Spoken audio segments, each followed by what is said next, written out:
What's a quandary we've heard about? Being fired for choosing safety over going to work during Hurricane Irma. Employees across numerous fields evacuated or refused to work during the storm.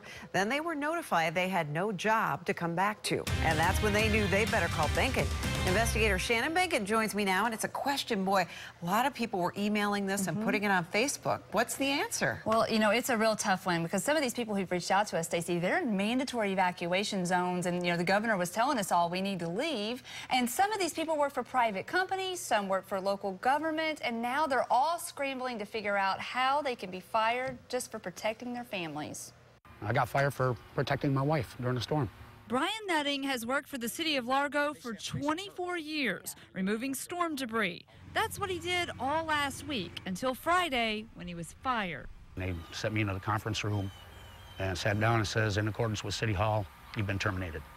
Brian was terminated for leaving work on Sunday to stay with his wife during the worst of Irma. I says, I'm not staying during the storm.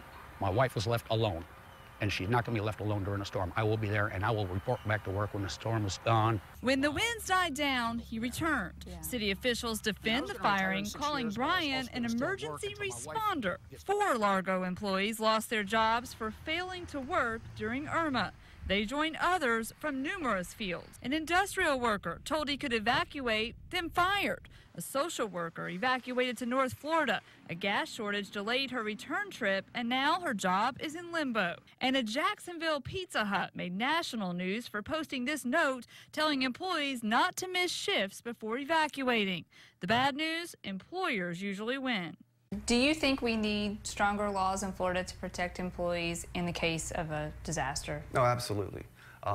You hate to see it, and unfortunately, there are employers which are completely within their legal right to do so, that will terminate employees who are put in really tough positions, with schools being out and not having power or water. Then there's this. If the employer is in an evacuation zone, the place of business, then where you actually report to work, you may have to violate a governor's order that has the effect of law just to go to work. Some lawyers tell me that employees could fight back. For example, there could be an OSHA violation if you're asked to return to an unsafe environment, or you could file for Family Medical Leave Act, which is a federal thing, if you need to evacuate for an ill family member.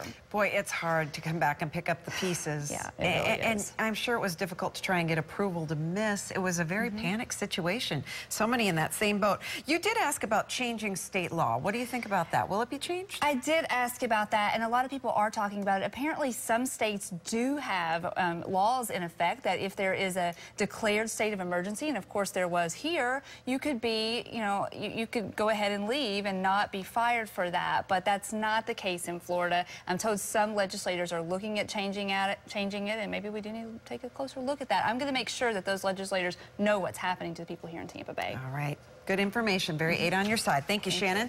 And if you have a problem that needs solving, you better call Behnken. The number 1-855-BEHNKEN.